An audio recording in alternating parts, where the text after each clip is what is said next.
Parenting's hard, you don't know what to do. You're blaming your kids, but it's probably you. You love your kids and that you can trust. Just remember your kids don't suck. Welcome to Your Kids Don't Suck, cultivating closeness with your children through non-coercive conscious parenting. We're your hosts, Cara, Tedstone, and Rythea Lee. Let's dive in and grow together. Welcome back to Your Kids Don't Suck, and we are so psyched to be back. And every time we get to record, it is such a gift. And we get to talk about some of our most favorite topics relating to parenting and treating our children like whole human beings. And today we have special guests, and it feels very auspicious for several reasons. But Vivek Patel from Meaningful Ideas is here, and Cara is also here, and his daughter Veets is here. And if you haven't listened to episode 3 with Vivek, you might not know that he has been my main source of information and guidance and mentorship around non-coercive collaborative parenting, and is the reason I jumped into this whole thing in the first place. And I never knew I would end up helping other people with it. Like, I had no idea. I was just drowning. And I reached for Vivek through the internet, and we are now dear, dear friends. And so he's here to get deeper, but now he's with the person he did the whole experiment with. His 27-year-old daughter. There she is, Veets. And so I was just telling Veets that she is the most famous person I've never met. We talk about you all the time. And I'm so excited to hear your point of view about your life, how you're doing, and just how this upbringing has affected your everyday, your relationships, your work, how you think about things. So welcome you both. Thanks for having me. Yeah. I'm excited to be here and nervous. Yeah, it's normal. I'm nervous too. I have butterflies too. Mm-hmm. Even after all this time, I still get the butterflies. Yeah, so we just get to be messy and imperfect and just be ourselves, and we can edit anything out that we don't feel good about. So you can just screw it up. You can flub your words, You got to make mistakes to learn. So Veets, I'll think of an opening question, Karen, then maybe you could go from there. But what was of interest to you about doing this podcast? For me, I just like new experiences, seeing what can be talked about. I haven't done a podcast with my dad as well in a while, and we've been trying to arrange something. So this feels like a good starting point to finally get that ball rolling. So we'll see what happens today. Yeah. I like what you said about you have to make mistakes to learn, and that's such a powerful thing to be aware of. So much of the traditional way that parents treat their kids, and just the way we treat ourselves, it's the opposite message. That mistake is like a problem. Bad, it's wrong, and you have to fix it. I always used to say, I don't want to make a mistake. I don't want to learn from a mistake right away. I want to make sure I make the mistake a lot of times so I can get it right. And I think that's a beautiful way for us to treat ourselves and each other. So I appreciate that you started with that right off the bat, because when you're just speaking and it's not scripted, you never know what's going to come out and what's going to happen. It's true. Yeah. Can I ask a question that is almost like diving in deep right off the bat? Like, Vivek is somebody that, like so many of us, like we listen to like a podcast, and like we are like, oh, he's so wise, like he knows just what to say, and like we go to him, and you're his kid. And so much of traditional parenting is like parents coming at it from that exact angle, right? Like, my kid is my empty vessel that I will pour into all of my wisdom and lecture, and also like shame. And we hear Vivek says that's not how he's done it. So tell me, how does it feel for you to like hear him talk to you about life, about, even if it's not about non-coercive parenting, if it's about just anything, like, do you get that? Like, oh, my dad's lecturing me. My dad is just trying to tell me all this stuff. And, because that's how a lot of kids feel. For me, from what I remember, I never really felt that way. It always felt like a conversation. Even if I couldn't speak, it felt like he was giving me the options to pick between the yellow car and the blue car to see which one I actually want to get. And now we have full-on conversations and lecture each other about whatever we're talking about. We come to each other with each other's problems or whatever we need to talk about, and we're able to just freely share it and discuss as two humans instead of a authority figure or parent or whoever, wisdom giver, and the vessel instead. That's beautiful. Now, one of my sayings is the magic is in the mutuality. And Veets moved into her own place a couple of years ago now with her partner. And when she was moving in and we were packing everything up, I was saying moving in instead of moving out, because moving out has this idea that you're leaving your home, but she never really left. It's still her home, but she moved into her own place.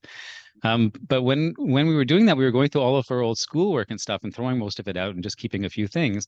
And we found this assignment from like when she was in grade 1.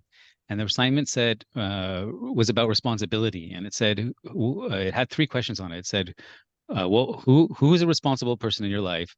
What are they responsible to you for? And what are you responsible to them for? And her answer was, my dad is grade 1, right? My dad is a responsible person in my life. He's responsible for teaching me what's right. And I'm responsible for teaching him the same thing.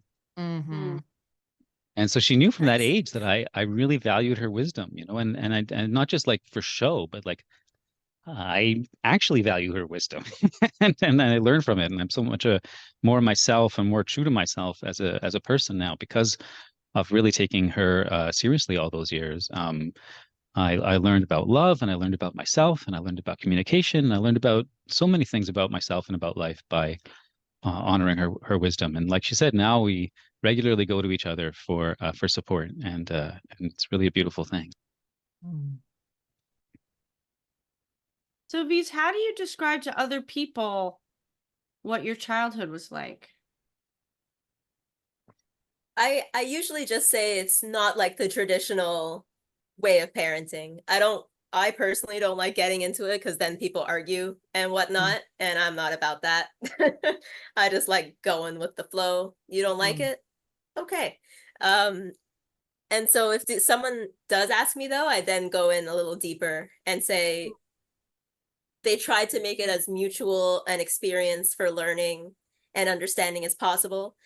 Even if I was a kid, they'd still give me the choices, like I said before, or they'd tell me the consequences, the pros and cons of whatever the situation is. If I wanted to run into a brick wall, they'd say, hey, if you run into the brick wall, it's going to hurt your face. But then you'll also learn that, you know, if you do still want to try it, you'll learn that it's going to hurt the next time you do that. Because like if you're playing sports, you might need to learn how that feels first before in a game, so you're not freaking out when you scratch your arm against the wall or something.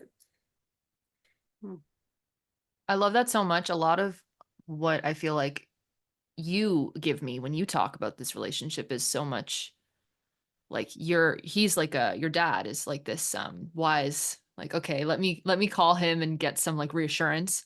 And then when you talk, it's like this like hopefulness. Like I feel like that's exactly what I do. Am I gonna have this with my kid? Like let me pray. Like let me just like you know, that is truly my biggest desire. I think a lot of us parents we're desperate for that. If we're listening to this podcast, that's all we want. So it's like really, really extra hopeful to hear you talk about how you viewed that, how you experienced that. Cause like if I'm doing that now with my kid and she can talk about our relationship like this, man, that is like I can't think of anything better. Yeah, I can understand that. It's so cool. Yeah. And obviously you were aware your whole life that you were being brought up differently than almost everyone else, or probably everyone else. Question mark. At some point I realized it. I don't remember when, but I remember, I think, Dad, you know a story when it actually happened, that I came home from school and was like, this is different. Wow. and it was just weird to notice.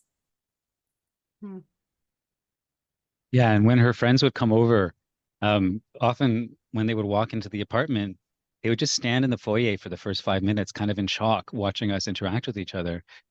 Because in their homes, there's all this authority and all this wrongness and all this judgment and all this control and stuff.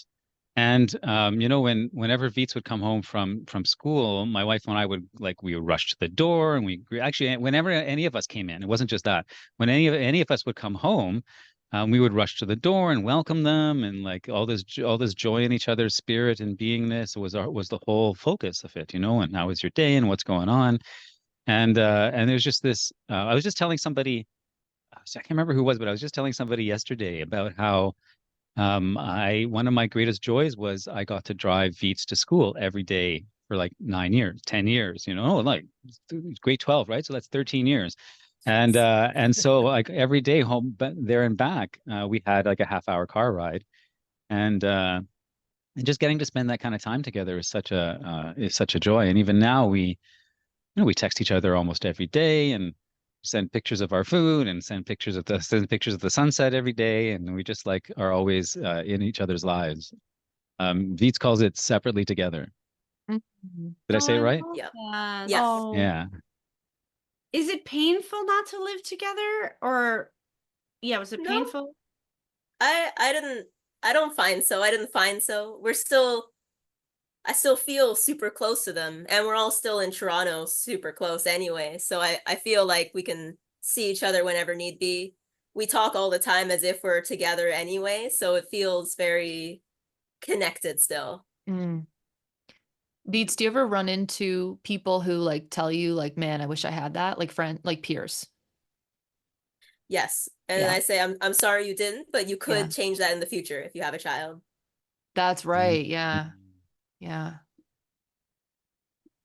Is it Yeah, is it well, weird? Is it weird or hard for you that your dad talks about raising you all the time? Not anymore. It At first, was? I think it was a little weird, but Uh-huh. that's just because I'm an introverted person. I don't want people to know my name, my face, or what I do. But also, people need to hear all of that stuff as well to help them improve, grow through their mistakes and learnings and everything. So I think it's important to talk about essentially my life, for everyone to Right. hear. Mm. yeah, for sure. It's one thing to live it, it's another thing to spread the ripples out, you know.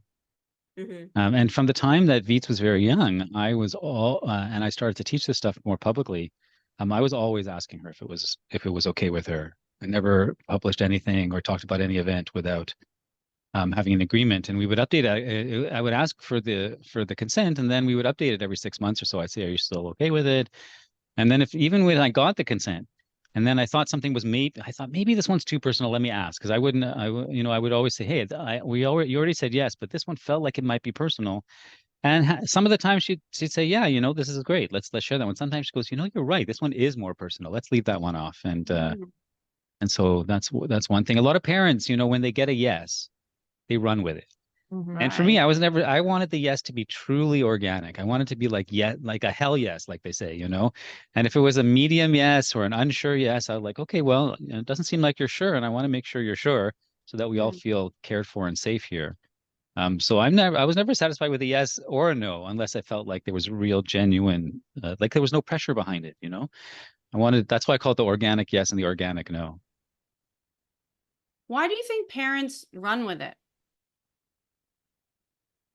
Right. Do you want to answer that, Beats? um, sure. From what I've seen in life, it's like you want the person to give you that yes, and even if it's like, yeah, they're like, okay, that's a yes, let's go to Connecticut, you know? But it's like, I don't really want to go to Connecticut. I just want to go down the street to the corner store. But then that sort of yes already came out, and they're not going to say anything else because it's like, hey, you already committed. Let's go to Connecticut. But Right. sometimes it's you're not looking at the, you know, it's a yes, but it's not really a yes. It's a forced yes or something. Mm. Right. And that has to do with parents having an agenda. Like that's a big piece of this work is asking parents to constantly look at their agenda. Hmm. Um, You gotta, if you have an agenda, you can still keep it, but also look how your team is feeling about that agenda, you mm, know? Because a it's a team. It's even if it is tiny human and big human, it's still a team that has to work together through however many years of life. Mm. Mm. People really struggle with applying these principles to young children. Do you have any thoughts on that, Veets? I have a kid, I have a young child, you know, a Hmm. 2-year-old. People are always telling me that you can't do this with toddlers.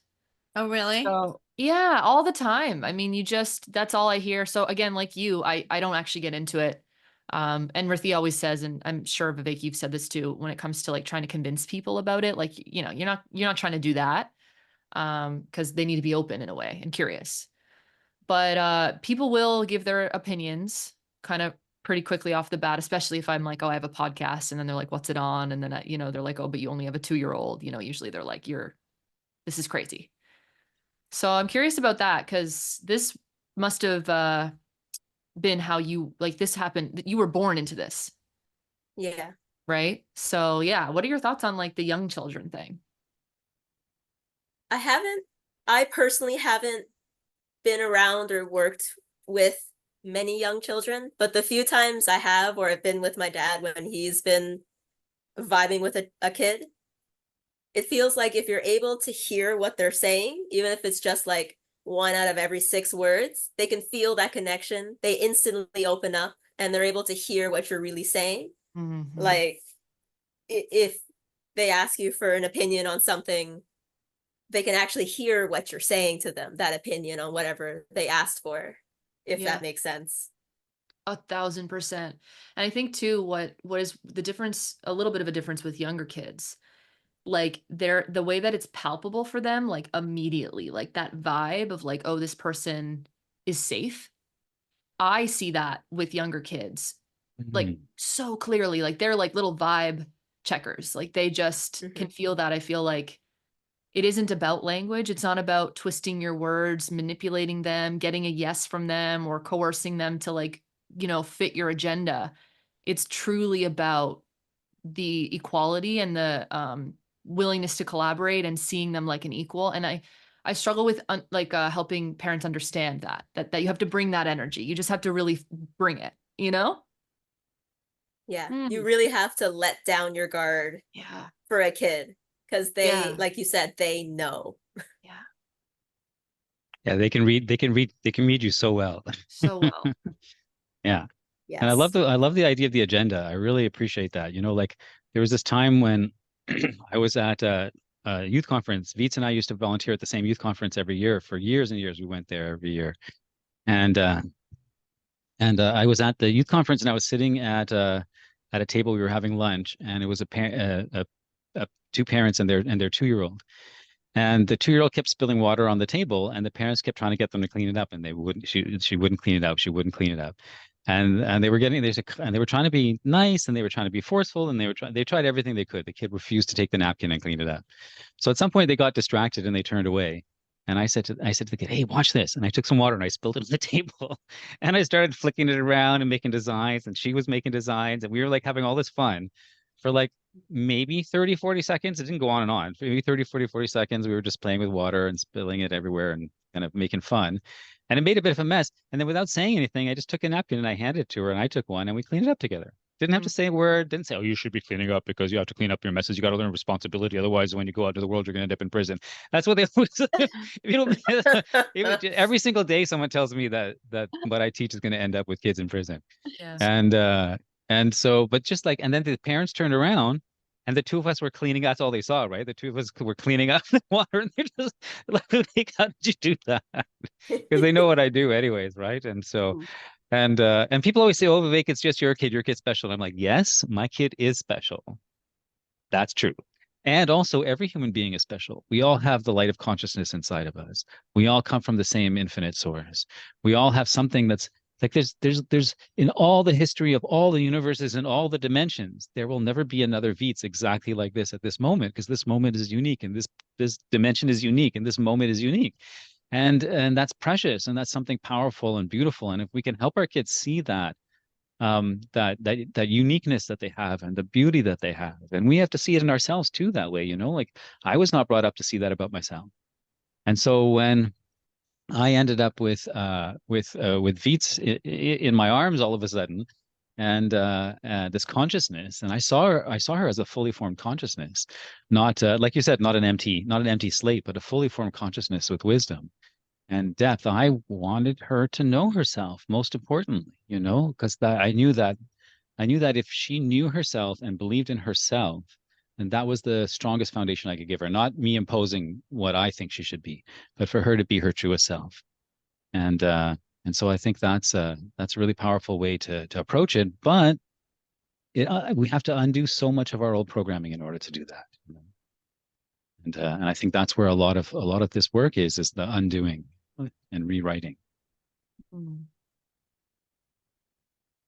I'm thinking about how parents that I talk to who really fight for their right to control their child, they truly don't understand. Like, they don't have an understanding of what they're giving up. They don't get that. That's like the argue for your limitations thing. It's like, they will argue with me all day long about why I should be controlling my child, but they don't want to open to letting go of control. It's so terrifying. And I feel like that's so much of what our work is to try to shed a light on like why it's worth it, like what you get. It's like you only get one chance with that kid, Mm-hmm. And Veets, I'm just so curious, like how you connect your childhood to your life now, like what consciously about how it's affected your choices or your relationships. And I know that's a really big question, so whatever comes forward for you. That is a very hard and good question.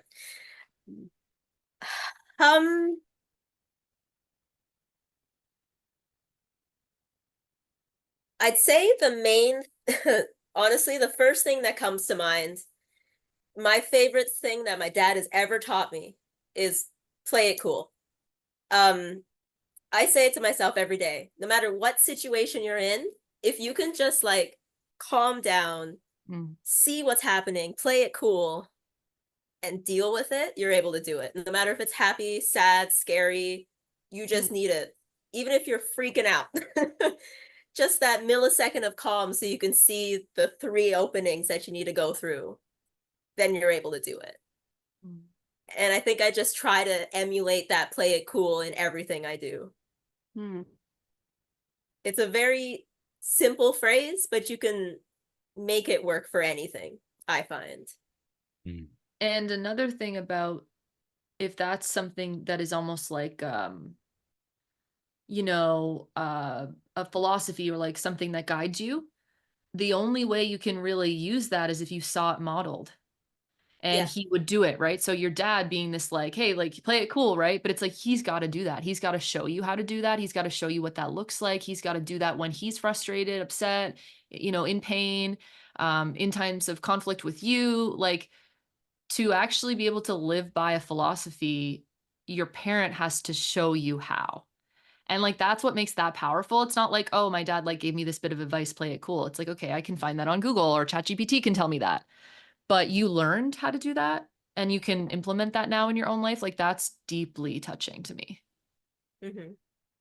Yeah, I definitely modeled some of my coolness, playing it cool, from my dad for sure. Yeah. And my mom as well. They have very different versions of playing it cool, and I've used both to help me through life for sure.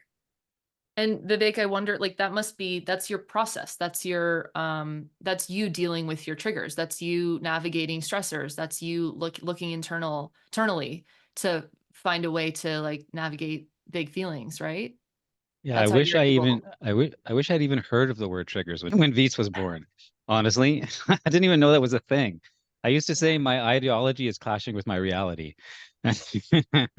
Because I knew I wanted to be this cool young dad, but then all this stuff from my past would come up and I would scream and I'd be like, who the hell is screaming just now? What the hell is happening?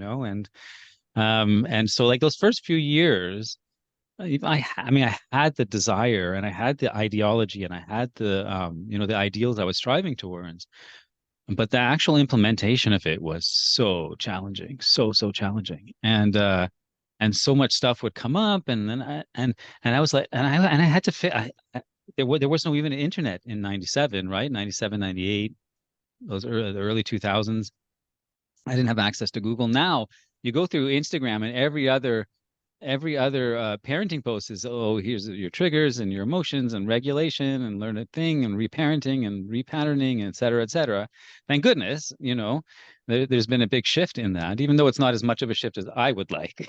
Because I want You're us to go all the extreme, way. though. Exactly. I want us to go all the way into the non-coercive. So are we, I guess. So are we.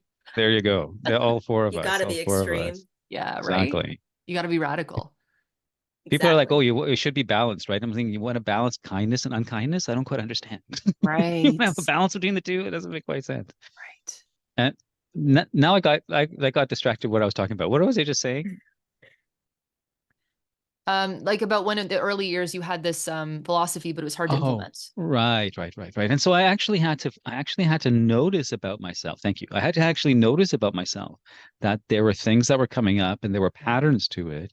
Yeah. And when I would yell or when I would do something that was out of alignment, and I could feel the pain in my child's face and coming from her beingness. And I would let that go inside me and burn. I used to call it let it burn. And I would let it burn inside me, and it's different than shame. I didn't shame myself, but there's a natural remorse, I think, that comes to us when we cause a negative or a undesirable impact on someone that we care about. And I think that's part of our conscience, and I think that's a beautiful thing. I let that feeling burn, and I would let that burning feeling, I would let that remorse lead me to what need to be healed. I would always think this is where you need to love yourself more, Vivek. That was the conclusion I came to over and over again. This is where you need to put more love. This is where you need to put more love. This is where you need to put more love. And the more I did that to myself, the more I was able to let that come out and be the center of our relationship. Because yeah, it's an inside out. It's definitely an inside out journey. Yeah, I have a lot of enthusiasm in my heart for what you're saying because I'm right there doing that too. And it's like you really can see such a shift if you apply that. You're going to mess it up and you're going to shame yourself and you're going to mess up, you're going to rupture the relationship at times, especially in the young years where it's really hard. You're quite actually physically maxed out. And the self-love is so key. I'm just like nodding along passionately. I'm just like, yes, because you feel that it makes such a difference. Yeah, I guess my version of that is I wouldn't say I'm mean. I'm not mean, but every now and then I get really triggered and then I'm mean. I'm a little mean, and I've worked really hard on that, but times where I'm mean and I can't actually control myself. I feel out of control. My daughter, who's 12, she is very gracious with me. She'll go, Mom, what is going on with you? And I'll go, I can't stay up this late. I have 3 clients in the morning. Like, I cannot do this. And she's like, Mom, you're triggered. And I'll be like, yes, I am triggered. But like, can we just for one night just not stay up till 1 in the morning? She's like, Mom, oh gee, you're triggered. Like, she just knows it's me. I'm so happy she knows it's my problem. And she'll be very gracious with me. And then sometimes we have to brainstorm. Like, I'll be like, I can't stop being a jerk. I'll be like, I know I'm being a jerk. I can't stop being a jerk. And we'll have to decide, are we going to wake up Will? Do I have to go downstairs for a while? Like, we have to brainstorm together because Mom can't stop being a jerk. I can't stop blaming her. I'll be in like a blaming mode. Like, why are you doing this to me? I'll be in victim mode. So she doesn't shut down and blame herself. She'll be like, poor you, you're so fucked right now. Do you remember that at all, Veets, when you were, younger? And do you remember that, your parents being triggered and having to sort of call them out or anything like that? I do not. No, hey, that's No. fascinating. What were like times of, I don't know, conflict or like, it must have been conversation. It must have been just like everybody sharing what they felt. I don't really remember. It's kind of just, for right now, I have bits and pieces of random memories and then just a vibe from my childhood. It's amazing. I don't really remember. Yeah. It could be just my brain, but also this is just kind of how my brain is. So I just have a vibe from my childhood. How would you describe that vibe? Yeah. How's that vibe?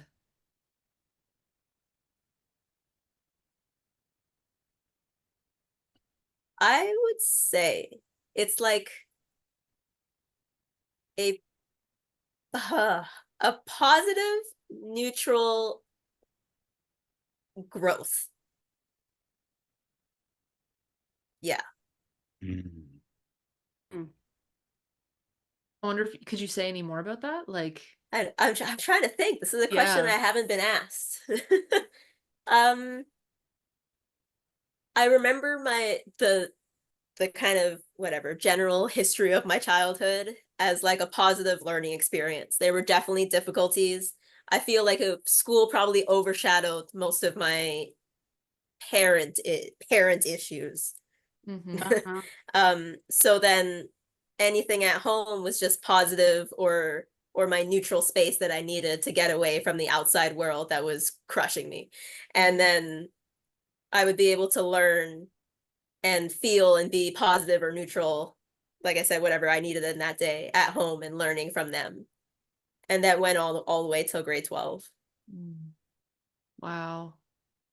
and now, but differently now. Mm. I have so many questions. Me too. Like, We're gonna be here for 7 hours. I'm sorry. Let's do it. It's a full Dungeons and Dragons It's a game right now, you know? were your parents really different? Because they sound right now, it sounds like you were so on the same page. I don't know how you did that, Vivek. But yeah, what was the difference? It was just personality. They did everything the same though. From my memory. Interesting. What I've been told, because I was too young to know, / I was also in the womb. They said they came to an understanding. They both wanted to parent this different way and not bring back the past that they experienced and bring in a new future for people. Love that. Yeah. My wife Amazing. is from Trinidad, my family's from India. So both very old school traditional traditions that we come from. And children are to be seen and not heard, and they're put in their place. I was hit by my dad like all the time when I was a kid, and I can still remember the day that around I was 15 when I knew he couldn't hit me anymore. I remember how my whole life changed in that moment. I kind of went off the rails at that point and I became really aggressive because all that repressed experience of being bullied at home, bullied at school, and then all of a sudden I had this like different sense of my personal power, but it wasn't a healthy personal power. It took years before that personal power became healthy, and so we both were like we just can't we can't we could never live with ourselves, if we repeated that cycle. And plus I felt the loss of relationship with my parents, especially with my dad. I felt that, and I was like, more than anything, I don't want that, and I always used to ask myself, if I do this thing, will she want to hang out with me when she's 18? That was one of my biggest questions, If I take this cookie from her, why would you want to hang out with somebody who just took a cookie from you and said you couldn't have the cookie? Why would you? Why would I want to hang out with somebody who did that? So people think, oh yeah, it's so basic of me, but it's not. This whole philosophy has come from simple questions like that, seemingly simple questions like that, But it's deeper than just, will you want to hang out with me at 18? It's like, how do we want to treat each other as human beings? What are my deep values? What kind of relationships do if I really think about what kind of deep relationships I want? What does that really mean? How are we going to engage with ourselves and with each other so that, because, I figure like I want to change the world. I want to make the world a peaceful place. I want to bring peace and end the violence and the hatred and the prejudice and everything and the oppression. And if I'm not doing that work to dismantle those systems in my home, then the stuff I'm doing outside the home is, it hasn't got a real foundation. It hasn't got a strong foundation to it. And then anything that we build that doesn't have a foundation, even if it looks beautiful, if you poke at it and there's no foundation, it's going to fall apart. And so I wanted to make sure that we were dismantling all those oppressive systems in our homes right from the very beginning. And so my wife and I both had that same. We just like brought together by the universe. We both had that same really strong desire, and we saw one or the other of us going out of alignment. And Rythea, you've talked about this with your partner. We would poke the other and say, hey, this seems like maybe you're pushing too hard in this direction to get your agenda met. oh, okay, thank you. I didn't realize. Thank you so much.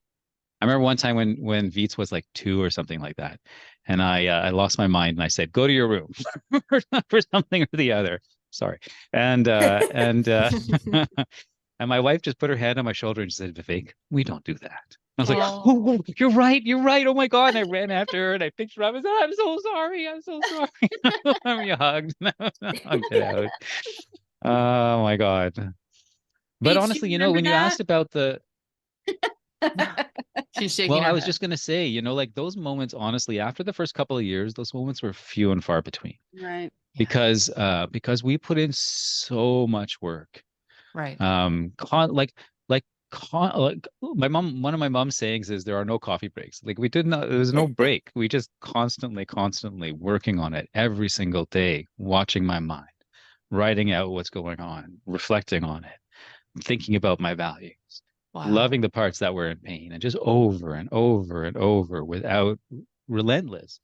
Because I knew that if I let those patterns go on, they'd still be going on to this day. And I was like, fuck that. That's not what I want. Mm. I want something different. So after the first couple of years, we started to really find a rhythm as a family, and it just kept growing and growing. And now when people spend time with us, they're like, they watch us interact, like it's hard for them to get. They're like, even her partner and her best friend have said, sounds like they're speaking a different language. Mm. Yeah.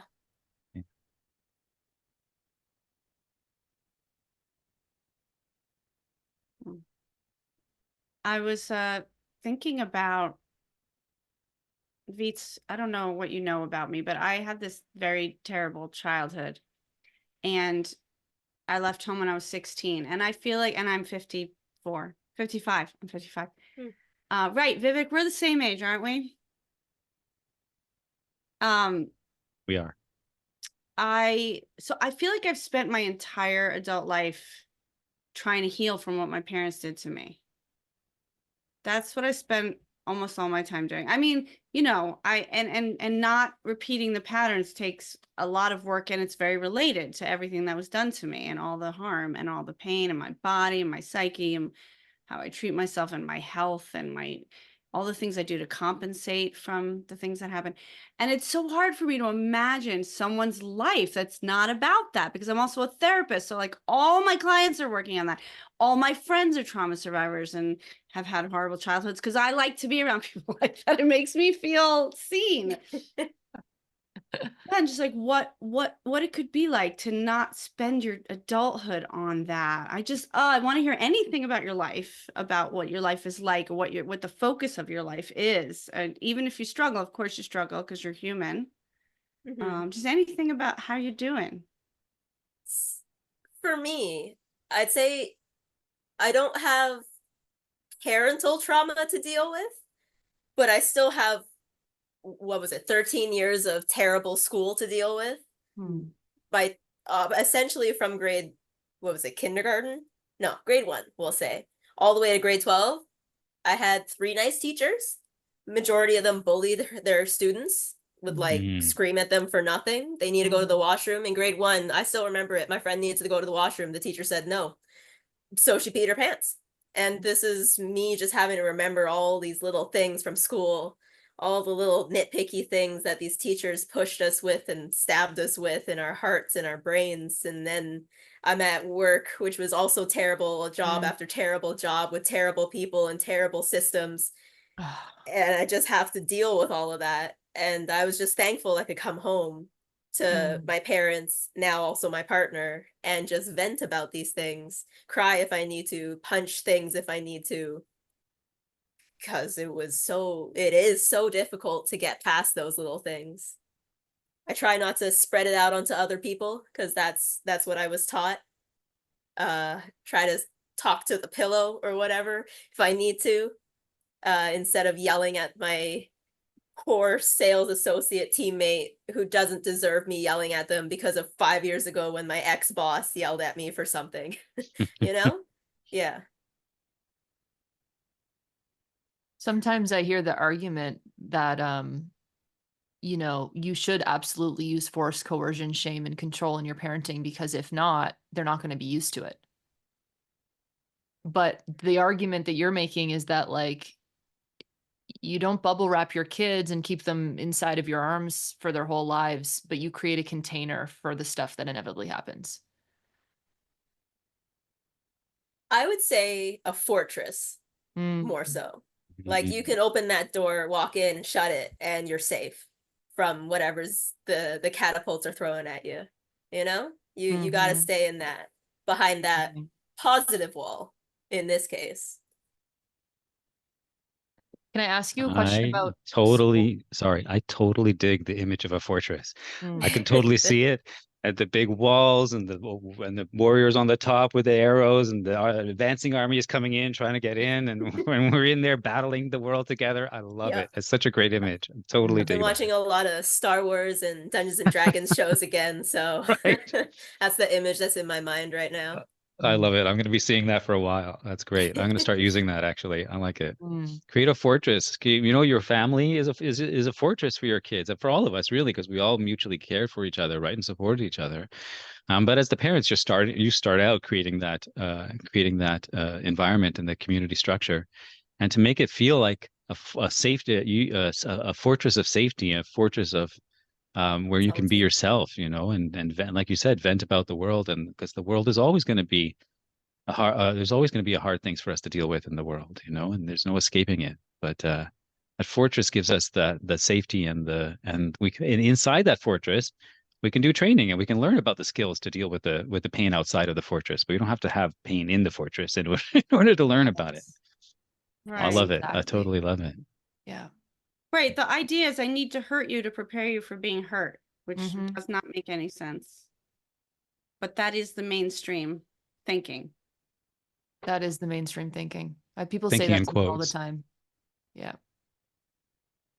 Yeah. And people aren't really thinking when they say that, you know, they're not really thinking.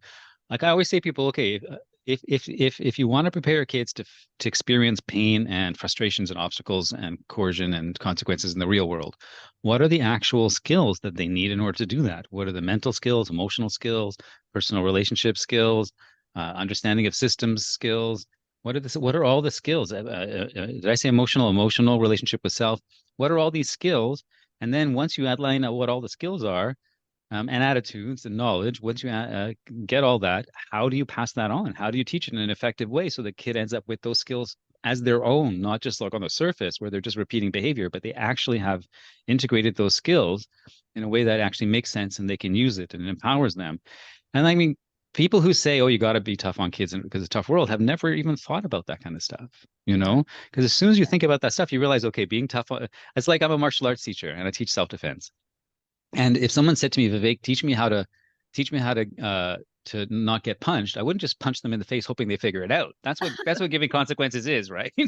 Give them consequences, they'll learn to deal with consequences. But no, I would actually teach them the skills, how to move their body, how to anticipate the punch, and then we will practice in a controlled, safe way in a situation where they trust, so that they can build those skills. And then they go out. And how many of my students would tell me that the way that I taught it saved their life over and over and over again, or they were able to save someone else's life or protect someone else, because the teaching happens in a gradual and safe container. Even if you're learning unsafe things or how to deal with unsafe things, it makes so much more sense to me. I'm glad you said that, because if people haven't been listening to our podcast, but they somehow find themselves on this one, I think it'd be good to talk about what your household was like. Like, what does it even mean to be a non-coercive collaborative household on a daily basis? Just maybe just some examples or habits or patterns, or I don't know. I don't really know. We just kind of lived. That's the best way to say it. We just went through life together. Dad, you were a more fully formed mind back then. differently formed. Differently. And yeah. Well, I tell you, one example is the kitchen. I love our interactions in the kitchen. When we're in the kitchen, there's this whole dance that happens. You know, we're all making our own food, and the fridge and the stove and the toaster oven and the microwave. And anytime I open the fridge, somebody will hand me something to put in the fridge or ask me to take something out of the fridge, and we're always making sure that in the kitchen, when we're all in there, we're supporting each other. We're making sure that each person's experience is one of ease, and that everybody knows that we can ask the other for help, or offer it before they even ask, so that we're anticipating each other's needs and anticipating how we can help each other. Every time Veets would go into her room, because she liked to spend a lot of time alone, one of her sayings she would always say, "Let me know if you need anything. I'm going into my room. I need some time alone, but let me know if you need anything." So there was always that sense that I'm taking care of my needs, but even in there, I'm still attending to caring about you and the other people in the community. And people have even commented watching us in the kitchen when they've come over to visit, watching the dynamic of how we work with each other in the kitchen. And sometimes there'd be like too much going on, and we didn't have enough counter space, and there wasn't enough room for one person, and that person would stand outside, just outside the kitchen, so they were in the way. But not wouldn't go away. We would still be there together because we enjoyed being together so much that we would still, like, I would sit on the chair. I called it the chair because the chair is where we make the bad kids sit, right? And but for us, the chair was, I would sit outside the kitchen while or one of us would sit outside the kitchen and just hang out and talk, so that we were still connected and together, even if we had to make space. So like this focus on relationship and joy in each other's lives and supporting through the difficult times, those were always our focuses. And so when you make those things your focuses, it changes the whole dynamic. Homework was an example. Homework was never something that the adult insisted that the kid had to do. I couldn't bring myself to do that. Even now I say it, and I'm like, you have to lose your mind in order to think that you should be forcing someone to do homework. So what did you my do goodness instead? me. What'd you do instead? Do you want to talk about that a little bit, Vince? I don't remember. I blocked all of school out of my mind. Oh, really? I Okay. absolutely despise school, and I will put that on the record.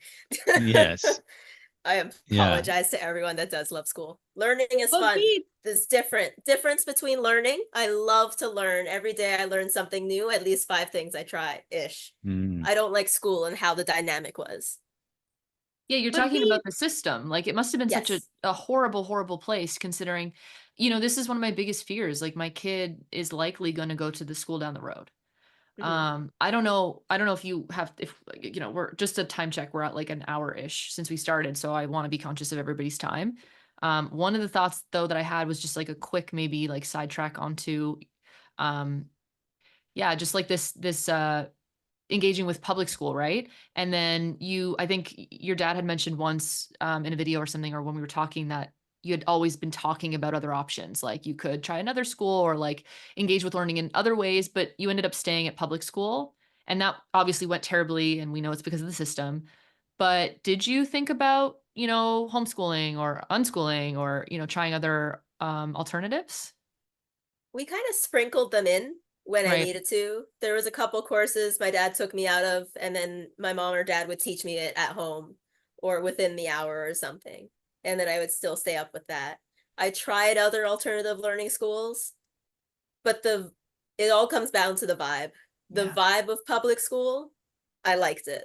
Yeah. I didn't like the teachers and the system of it, but I liked the friends I made. I liked the vibe. I liked what I learned socially, as well as how to survive the systems that I was forced into and everything. But the vibe was just fun. It's weird to say. The vibe of public school was very fun for me.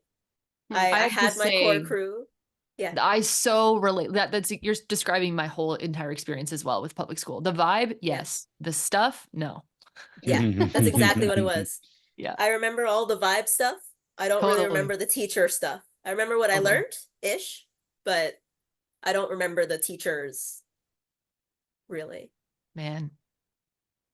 Well, but what did you, if you didn't force homework, what happened instead, Vivek? So there's a couple of different things. First of all, that any goals with homework were set by Veets herself. And then as a family, we would work together to meet those goals. So if she's like, I didn't care about this assignment, none of us would care about the assignment. She said, I want to get a good mark on this test. We would all get together and work together and study. We would study all together, and we would make it fun and come up with acronyms, and we would do all the things and and we did homework together almost every single night. It was never go sit on your own and do homework unless she wanted to. I want to do this homework on my own, which doesn't happen often. I want to do this homework on my own. Fine, that's great. Otherwise, it was a. I often say I went through school a second time because I went through, and you know, like but like even in high school, she would tell me what chapter they were doing in school, and I would download the textbooks and I would read it over while she was at school, and she would come home and I would already have an idea of what the subject was, and then we would do the work together. At times when she didn't want to do the work, I would just do the homework for her. She wanted to do half the questions and I would do the other half so she didn't get in trouble at school. And our handwritings were very similar. Sometimes I would actually write things out. You know, a lot of the times she would, if she had to write an essay, she would give the ideas. I would type them in. Then first we come up with a rough idea. Then we form them into like groups and organize it, and then make sentences and paragraphs out of it. And the whole thing was a collaborative affair. It was a family affair. It wasn't, this is your thing that you have to deal with, because like Veets said, we are a team. Right. And when you're, and my wife works for an architect firm, and she's been working there for 15 years, and their team is really supportive of each other. And if one person on the team is struggling with something, they can reach out to other people on the team and they take up the slack and everybody works together. Nobody says, well, this is your job, you have to do it. That's not how they work. I think old school corporate systems probably did do that, but the new school corporate systems are working to be a much more human-centered environment than they ever used to be. I mean, it was a few years ago that I was at the Starbucks, I remember, and I was eavesdropping on these two people next to me, and I thought, well, it sounded like a counselor and or a therapist and their client, and I was like, this is a weird place to do therapy. Oh, my child hit this, and my thing that, and my relationship's this and that, and the other person was like, yeah, I understand, that's really hard. Have you thought about this and this? So after the client in quotes left, I said, you know, I couldn't help it over here. I said, this is a really strange place to do counseling. Are you a therapist? She goes, no, we work in an office. I'm his manager, but this is what we do now. We once a month, we take every employee out at least once a month, and we talk about their lives, and we talk about their personal problems, and we give them guidance, because the more we do that, the more buy-in we get, the more retention we have, the more positive work environment it is, and the feedback that we've gotten, et cetera, et cetera. And it blew my mind. I was like, wow, I'm so glad to hear that corporations are taking a more holistic approach. And certainly homework was one of those things. It was a hard thing to do. It was challenging. There were good parts of it, but lots of bad parts and lots of busy work and unnecessary and lots of stress around it. And there can be lots of judgment around it. And I was like, let's make it something that brings us all together. Let's make it something that focuses on our relationship and focuses on a feeling of support. And so there were never any rules around it. It was always about, freedom and helping Veets attain her own goals for it, whatever they would be. And sometimes she didn't know, and we would discuss together. What are your goals? What different kinds of goals could there be? And what would be it's like you talked about the consequences of hitting the brick wall, right?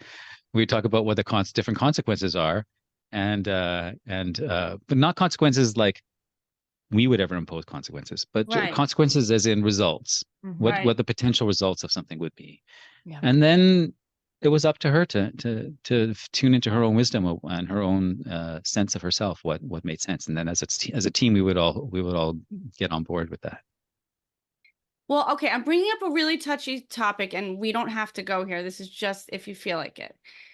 But like, Veets, I'm sure you know, like the big thing right now is screen time. Like everybody's completely triggered out of their minds about children and screen time. And I get the feeling that you didn't have screen time limits, and that I remember seeing something where you said, I can't remember if you two were talking on a video. I can't remember how I heard you say, oh, the internet is the best. That's what you said. You said, oh, I love the internet. It's the best. And so hasn't it destroyed your self-esteem? Aren't you a major internet addict? Don't you never go outside? You don't know how to be in nature. Don't you hate your body? Aren't you ruined from this modern day thing? Completely. No, I'm kidding. I still absolutely adore the internet. I think it's the best library without going to the library. My favorite thing is to read, but books are so expensive now. So I just get all my books online. The library app is wonderful. I go to nature, but with my phone, and stare at it for 3 hours and read my book. So it's the same thing. Uh-huh. So you don't feel like it's corrupted you somehow? For sure. No doubt the internet's corrupted me. But it's hard to avoid that. Everything is going to corrupt you in some way. You just have to figure out how to let that corruption sit in you. Yeah. For me, I guided the internet screen time corruption into learning about new hobbies, reading more, finding new art things to do. I love movies, TV, and stuff, so I watch it not just for watching it, but for the animation styles, for the voice acting, for the acting and directing. I try to watch as many movies as possible, as many TV shows as possible, because then you can see the directing style between A24 and like Bloomhouse, and then like the kids shows or the adult cartoon shows like Bob's Burgers and stuff like that. The Boys, it's so drastically different. But you could see the directing is similar sometimes, or they might have crossovers some ways. And you can use those things that you learn in the TV shows in real life. The Star Wars cartoon that I'm watching right now is Clone Wars, and at the beginning of every single episode, they put a really deep quote that signifies what the episode's going to be about. And I find those sayings right now have been really helpful in life. And I don't really remember them because I've been watching it really fast, but they're like, remember to see the light when you're in the darkest spot. Stuff like that at the beginning of the episode. But if you're not watching TV, you'll never see stuff like that. Right. Yeah, people have a strong judgment that, that's not learning for some reason. Like, I don't know why people have decided that. Yeah. Learning in our society is sitting at a desk and people shoving information orally or through sheets and books and like down your throat. It's not like self-directed. So it's so wonderful to hear what you're saying, because it is such a vast place to learn. It's endless. It's endless. Yeah. But imagine had you had like limits and restrictions and this shame around your use. It cuts off the ability to like freely explore and find what speaks to you, Yeah. I have a lot of students in the past. I used to work with the kids who were diagnosed with like things like ADHD, autism. And the parents had a lot of conversations about screens because they would think that they would be impacting their kids' learning issues and challenges. And what they were totally missing in that conversation was the amazing things their kids were doing with the screens. And it was really sad to see this emphasis on limits and restrictions and boundaries when it comes to screen time, when these kids were absolutely thriving online, like in their learning and their ability to express themselves because of their own self-directed journey. So I love what you said. I want to add something. Yes, thank you. You saw me. You saw me. That was very good. I want to add something about this whole thing about limits, because it's like limits and boundaries are the buzzwords of parenting, and even gentle parenting, right? And for me, one of the core elements of that is I never felt that in my relationship with my kid that it made sense for me to have the power and authority to impose a limit on her. Not only because I didn't think it was effective, that also because of that, but just purely in the relationship that we had. That for me to use my power to enforce a limit or enforce a boundary on this other human being meant I was using violence and power to control them. And I could never allow myself to do that. That was more important to me than even if everything got worse because I didn't set a limit, even if it damaged her, which it didn't, maybe a little bit, but even if it damaged her and it was worse and it was less effective, I still wouldn't do it because it wasn't in alignment with treating her like a human being. And using my power to control someone, I couldn't do it. I couldn't let myself bring myself to treat her that way, because the damage to the relationship, both her relationship with herself and my relationship with myself, and our relationship with each other. I always talk about there's the four relationships, the relationship with the kid with themselves, the relationship with the parent with themselves, and the relationship we have with each other. And the fourth relationship is relationship with other people and other systems that they end up learning and through what they learn at home. So all those relationships are damaged when we exert power and authority over our kids, you know? And instead, I just wrote this recently, and I'm going to make an article about it, that I really believe that as human beings, we have incredible amount of creativity and problem solving capacity and the ability to imagine things that never were, and that we can learn and we can discover ways to guide our kids in positive ways without having to use that control and authority, so that we maintain the relationship and we still are effective guides to them all throughout their lives. And I think that is one of the most important things of this whole path, is that effective or not, I refuse to use violence with my kid. And yes, and a limit is violence, because if they just say no and go to reach the cookie, what are you going to do? How are you going to stop them? The only way is using your power and get in the way, right? And I refuse to do that. I just refuse. Even now, like, I want to fight someone. I'm just like, I refuse, you know?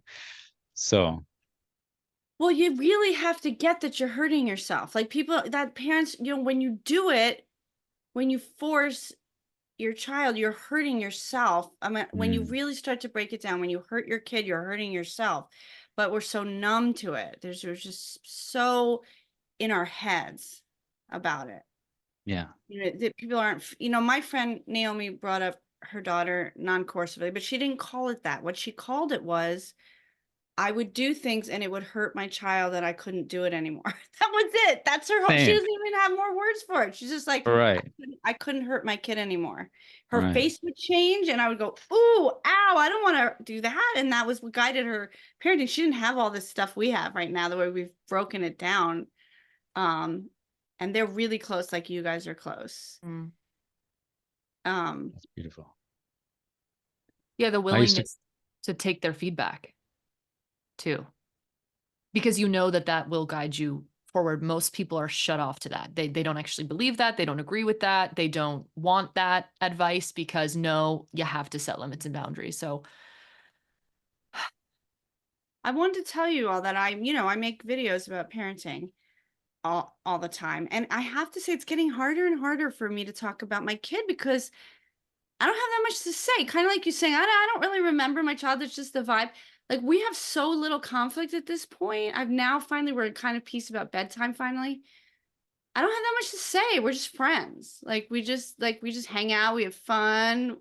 We don't know. We talk about it. It's not even hard to talk through. I mean, it's just becoming so flowing. I don't even have many stories to tell, except that she's funny. She's very funny and she says funny things.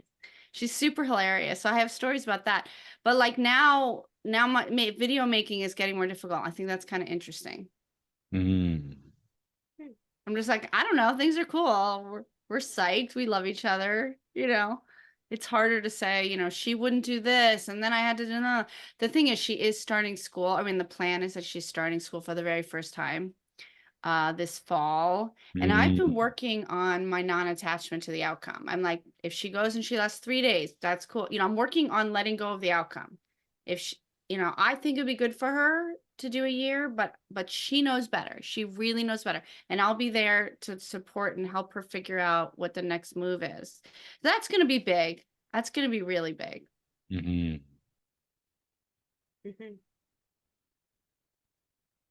think it's also important. No, you go ahead.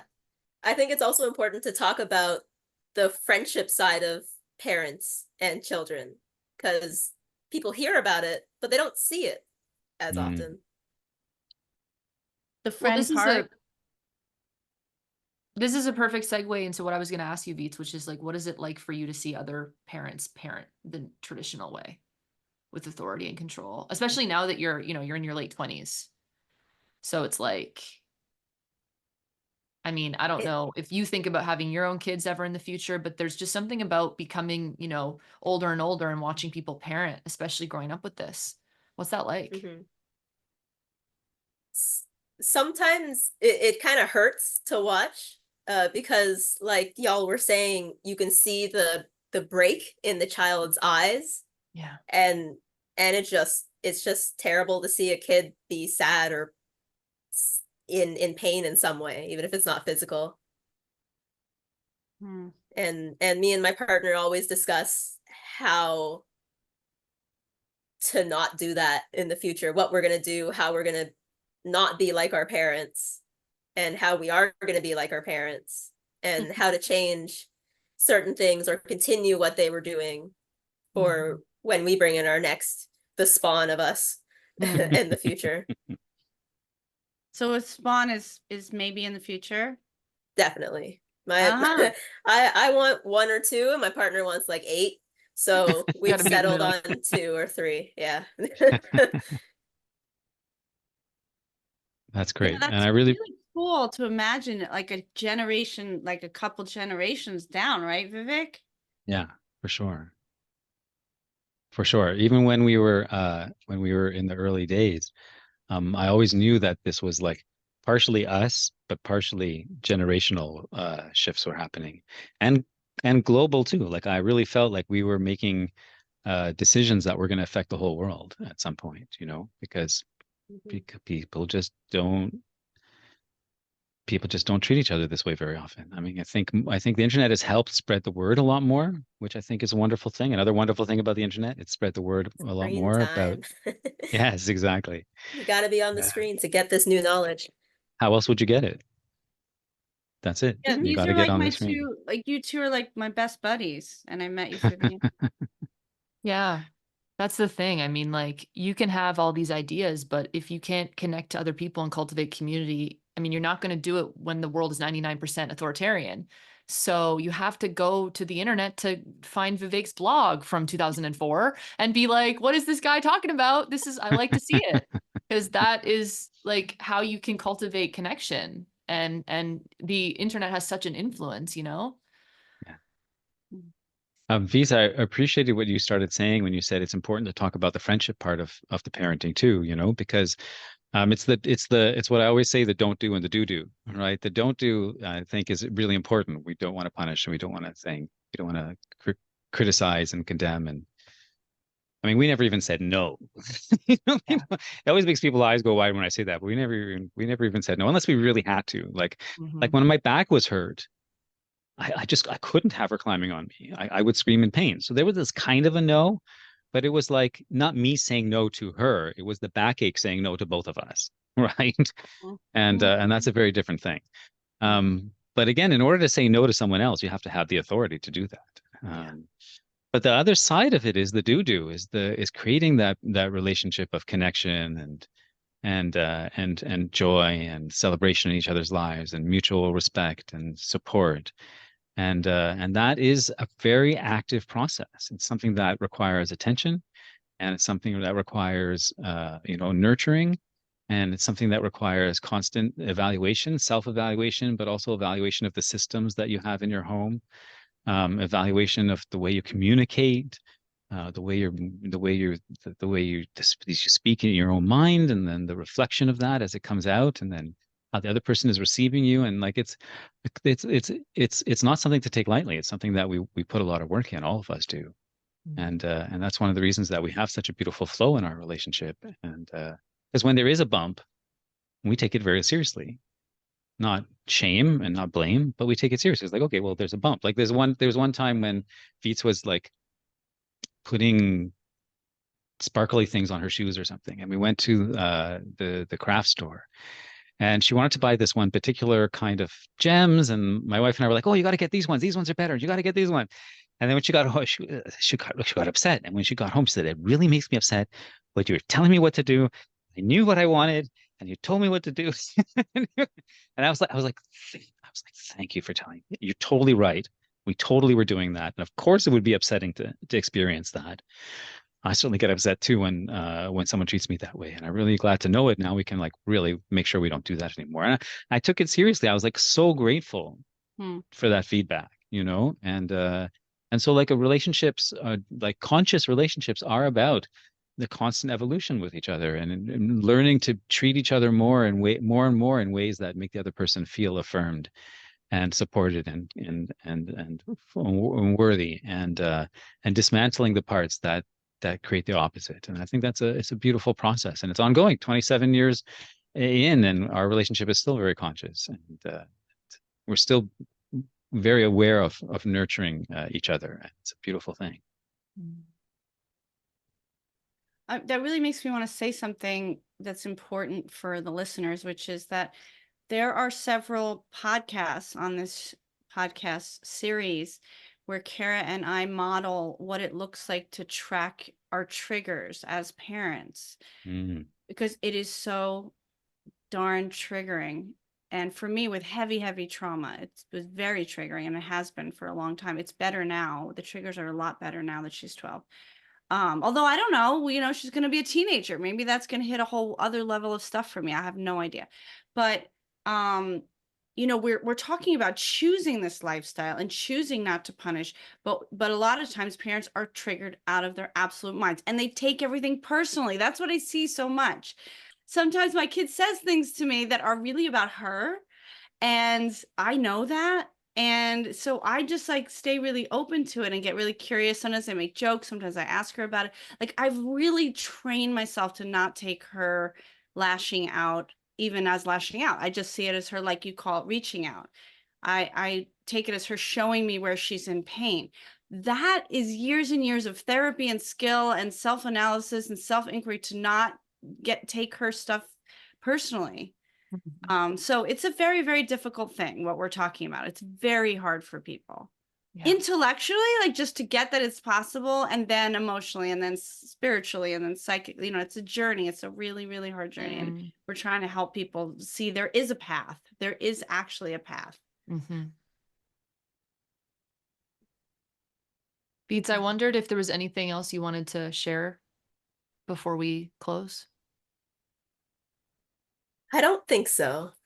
I feel like just saying it's going to be a bumpy road, but it'll get less bumpy as you keep going.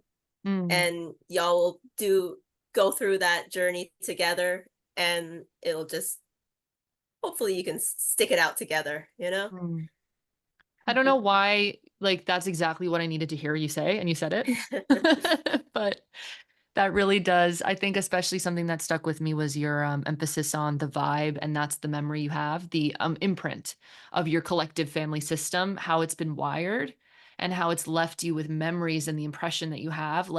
That gives me so much hope, because even amongst the conflict, all you can really recall is how you moved through that with mutuality and respect. It's amazing to hear. For me, I'm just a girl trying to get through this chaotic life, and I'm happy to have my parents along for the ride with it, so I can get, like I said, into that fortress if I need to. Yeah. This is awesome. Yeah. Thank you you so much. Thanks for having us. Thank you so much. I want to hug everybody. I always say that. I really do, though. That was amazing. That was really touching. I love how we started slowly. We started slowly, and then it just gets deeper and deeper. And I love that process. That's so satisfying. I would love to have you back, Veets. We could talk about something. Maybe there'd be a part 2. Who knows? Yeah. This has been very fun. I'm so glad. Good. Yeah, this is my new self and self-awareness. I'm able to talk about it better and more with my new life experiences. So it's been fun to talk about. That's awesome. Oh, good. Think it's amazing.